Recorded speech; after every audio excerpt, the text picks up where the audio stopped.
Locked On Podcast Network presents Locked On Sports Today.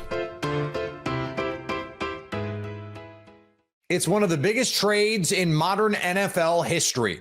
Micah Parsons is now a Packer. Cowboys fans are understandably melting down while folks in Green Bay are, pretty happy about it.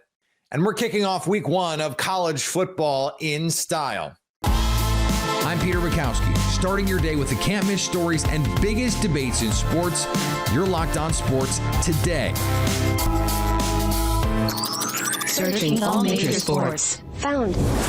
Let's start with the biggest story. The Green Bay Packers are ready to chase titles after acquiring star linebacker Micah Parsons in a monumental trade. I reacted to this historic deal yesterday on a new live reaction on Locked On Packers. I cannot believe Brian Gutekunst did, even though I had heard the whispers. The people that I talked to were like, there's real smoke here, even though no one would go so far as to confirm it. And I knew Green Bay was interested. I was dubious the Cowboys would actually pull the trigger, and what turned out to be true. And I had heard this morning as we record this live on Thursday late afternoon. I had heard this morning it was over. The relationship with Jerry and Micah had become irreconcilable. This is like when a couple gets a divorce citing irreconcilable differences. That's what this was. And they had their handshake agreement, and it got ugly from there in a lot of different ways. And so now you're talking about Micah Parsons on the Green Bay Packers. It's 2 first-round picks, which we knew bare minimum that was the starting point. It was going to have to be 2 first-round picks. I'm still in shock that this happened, but 2 first-round picks and Kenny Clark. Now, Kenny Clark has been a very good player for a long time. He was not a very good player last year, and I don't think the Packers were going to roster Kenny Clark beyond this season.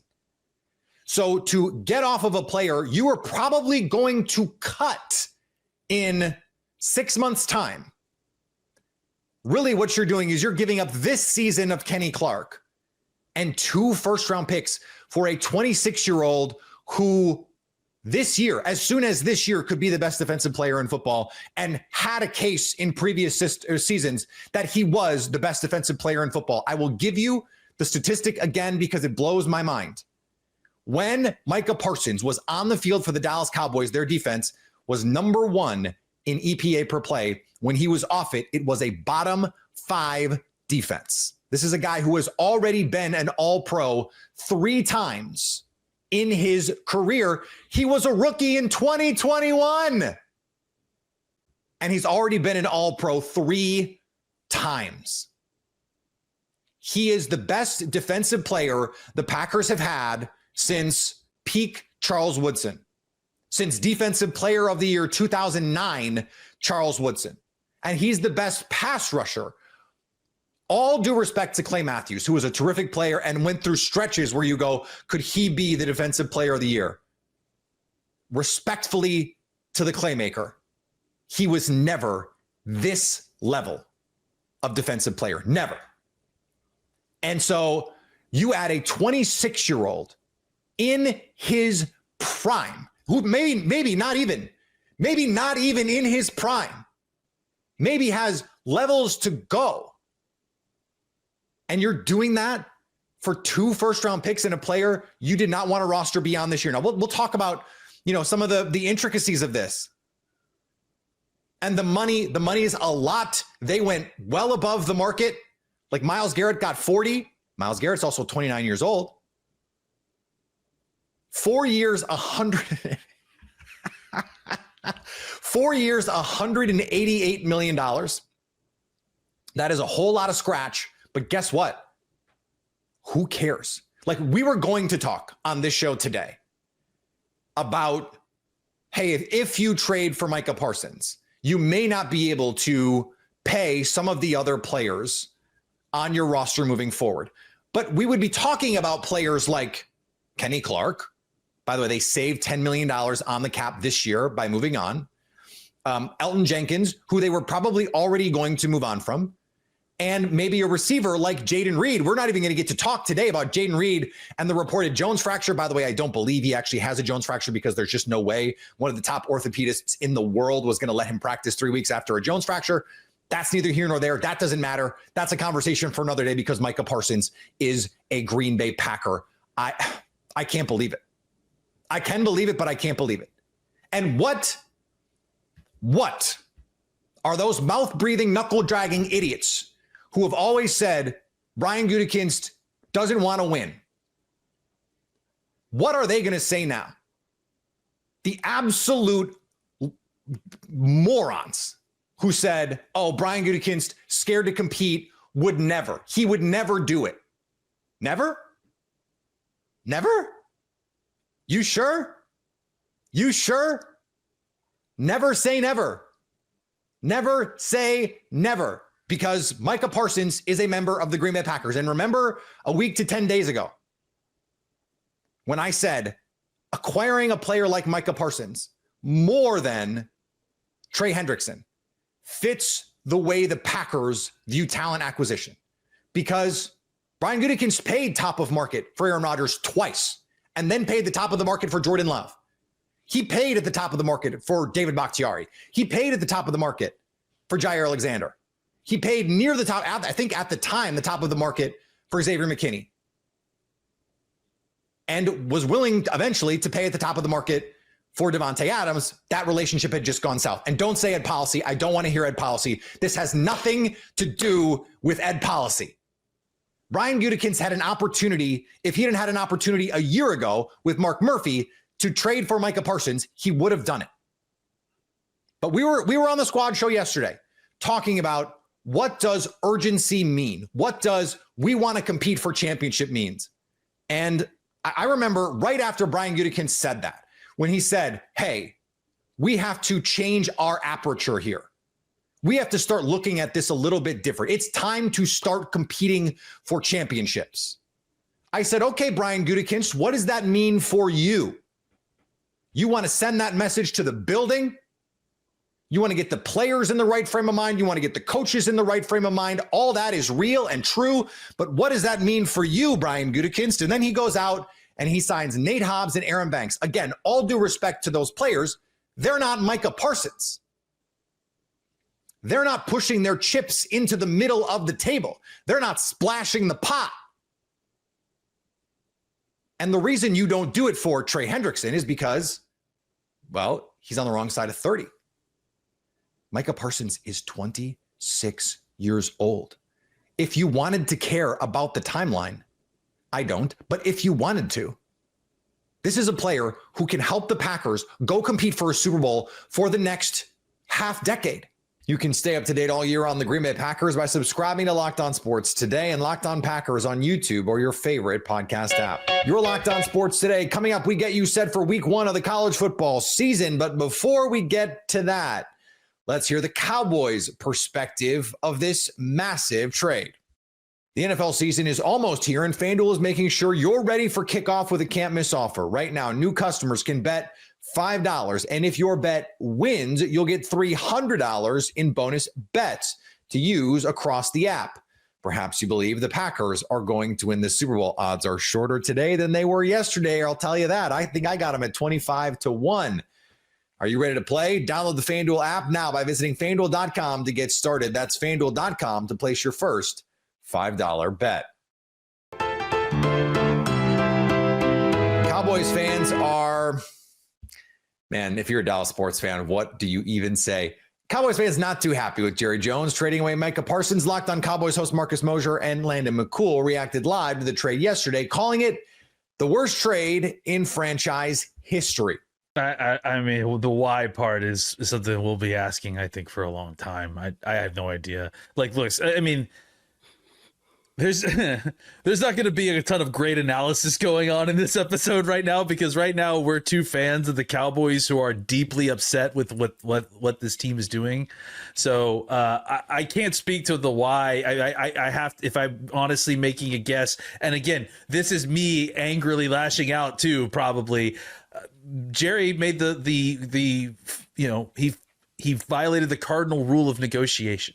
He let his money get mad, you know, and because of that, he made a stupid decision in which the Cowboys traded one of the most valuable pieces, the most valuable piece that they had on their team, for cents on the dollar, to get only 2 first round picks and a almost 30-year-old nose tackle.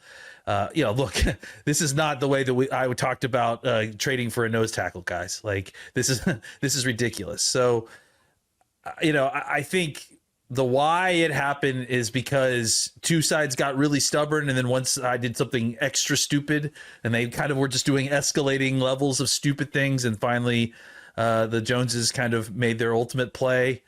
There isn't, you and I were talking about this. There is no legitimate team building, angle that you could put on this, that explains the reason why this trade happened, when it happened, for the amount that it happened for.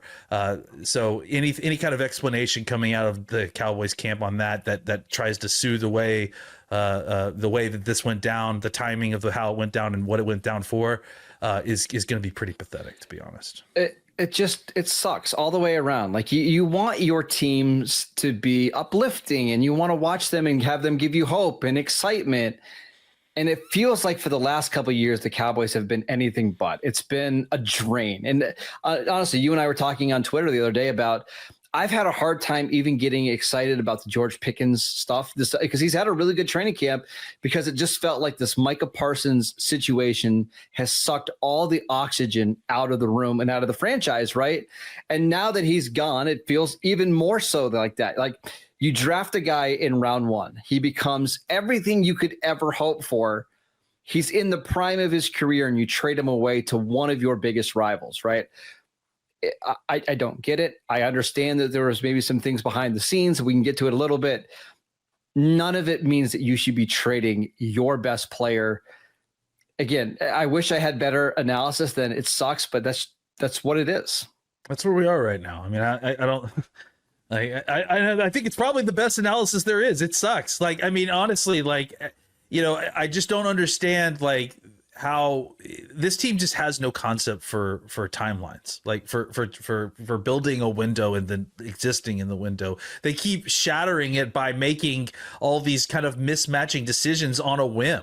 And again, like, to get mad and like I said, take a total bath on the best asset that you have, beyond just having one of the best players in the NFL and playing him and trying to win, which makes sense for the window that you have currently, where you traded for George Pickens. You believe that you actually are doing something, so like you actually think that you have a chance to make moves this year, and then suddenly a week before the season you trade the one piece that your entire defense is built around. Like, it doesn't, again, they're going to try to come out here and try to make sense of this and explain away reasons why this happened. There are no good football reasons for why this happened. This is a complete disaster.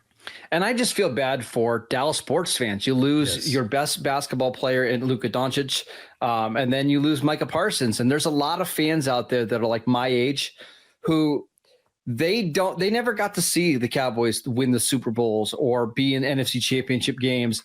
And they've been kind of a laughing stock. They've been competitive, but they've been a laughing stock around the league.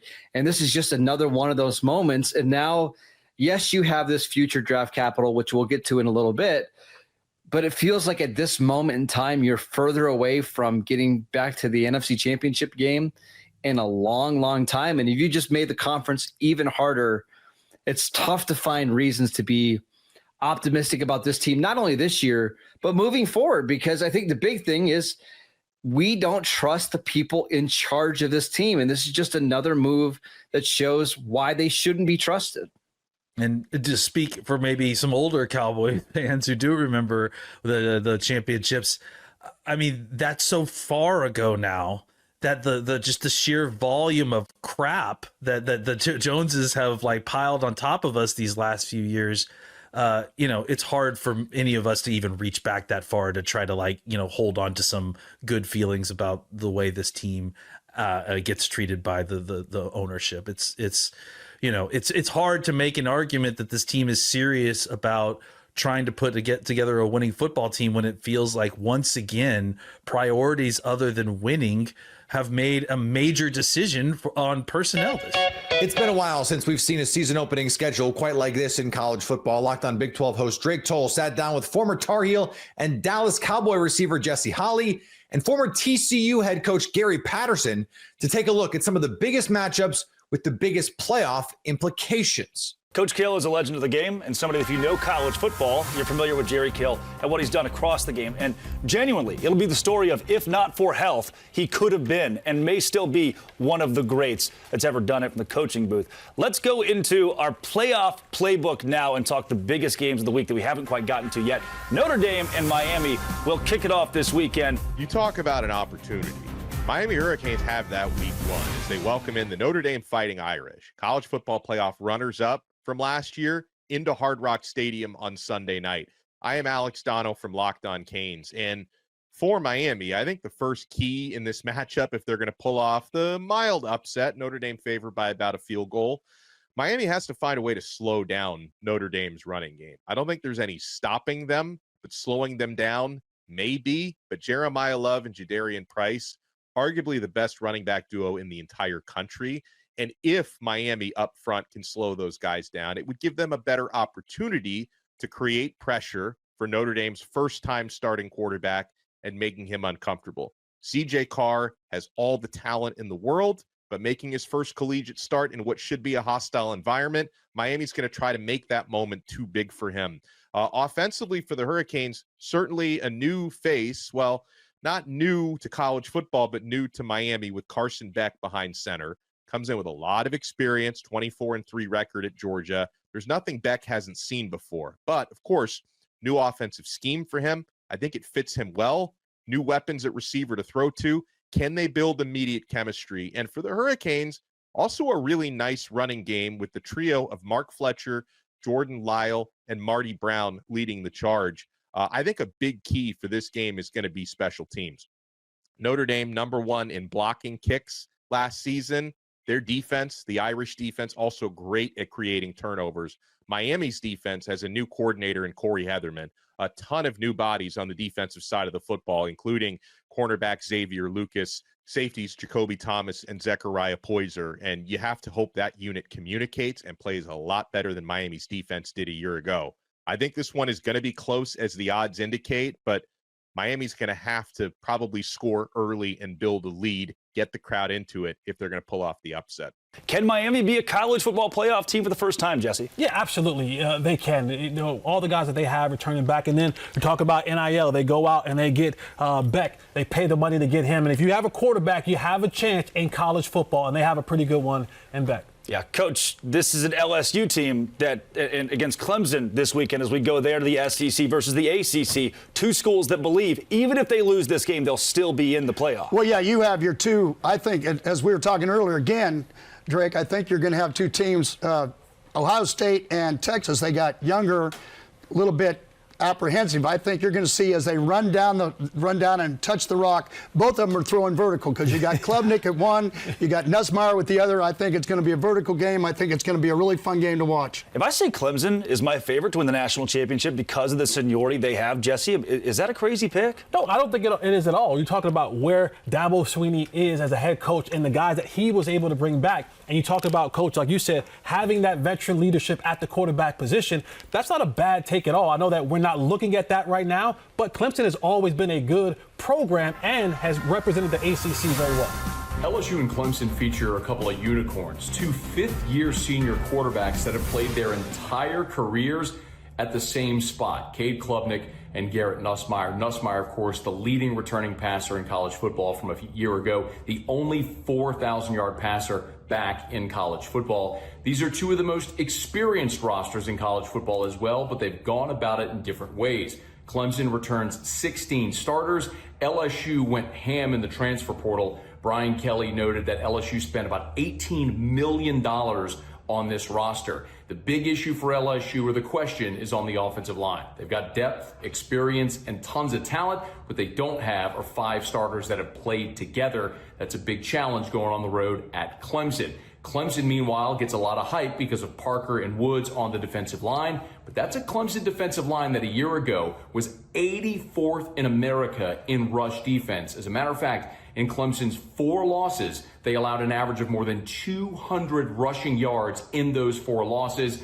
The outcome in this one is going to be simple. Whichever team can control the line of scrimmage and run the football is going to have a better chance of opening up big plays in the passing game.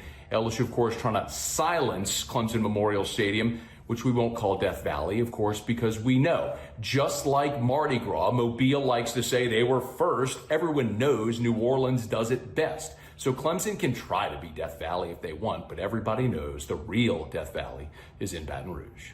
Sticking around the SEC, Auburn and Baylor will square off this weekend, but that game is in Waco. Coach, you've coached there quite a bit as the opposing team, then on staff a couple of years ago with the Bears as well. Is there an advantage for a Big 12 team against the mighty SEC? Well, yeah, I think Dave going back and calling the defense, I think there's some continuity now with his offensive coordinators in the same place. He's calling the defense. They're playing in their hometown. A lot of people have had them picked as number 1, maybe preseason in the Big 12. You have an Auburn team that did a great job in the portal. Coach has got a new quarterback. So I think it's a toss-up, but it should be a great ball game. Jesse, any chance for Florida State against Alabama? Yeah, there's absolutely a chance. Watch it now. Hold on. I'm an ACC guy. There is a chance. Now, I didn't say it was a great chance, but there is a chance. But they have to come out and, again, win the line of scrimmage, be physical with that Alabama team because they're coming back this year, Alabama, looking to reclaim their place at the top of college football. Rudy was a great story. I love the movie was spectacular. We'll see if Florida State can do it this week against Alabama. Stay up to date all year on college football by subscribing to Locked On Sports Today and Locked On College Football on your favorite podcast app and on YouTube. And make sure to check out the College Football Kickoff Show over on Fire TV. Coming up, Drake, Jesse, and Coach preview Texas versus Ohio State. Texas versus Ohio State has all the juicy storylines any college football fan could ask for. Drake, Jesse, and Coach P shared their thoughts on Arch Manning's first big-time start on the road against the Buckeyes.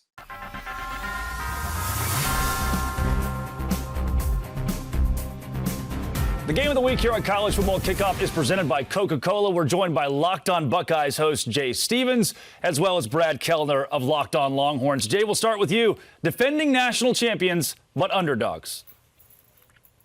Underdogs? Feels a little weird to be underdogs when you're defending national champion, but Ohio State lost a lot of players from a national championship winning team, a lot of them going to the NFL. You have a new starting quarterback. You have new coordinators. The Buckeyes are home. There's a lot that's new for this Buckeye team in 2025. Brad Kellner, you have a quarterback who many say could win the Heisman Trophy this year, but he's only started a couple games of college football. Is the last name Manning going to hold serve?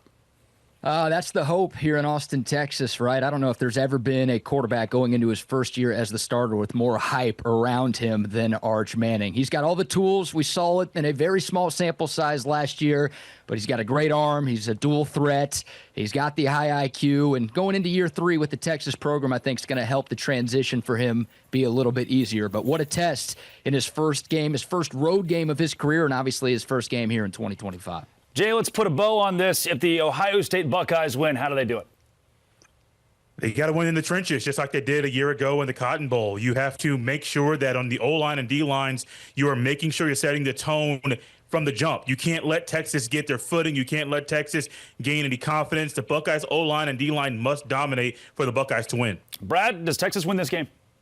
I think so. I really do. I mean, it's evenly matched. These are two incredibly talented teams, and both teams have a lot of questions with how much they lost to the NFL from last season. But I think the Longhorns have the advantage at quarterback. Yes, Arch Manning is pretty young, but he's got the experience edge over Julian Sain. And I think from top to bottom, Texas is the more talented team right now, and they have more coming back from 2024 than Ohio State does. So I think it's close. I think it's a 60-minute game, but I like the Longhorns to win this one by a field goal. If you're catching this episode after hearing your favorite Locked On show, make sure to subscribe to Locked On Sports Today on YouTube or wherever you get your podcasts so you never miss an episode.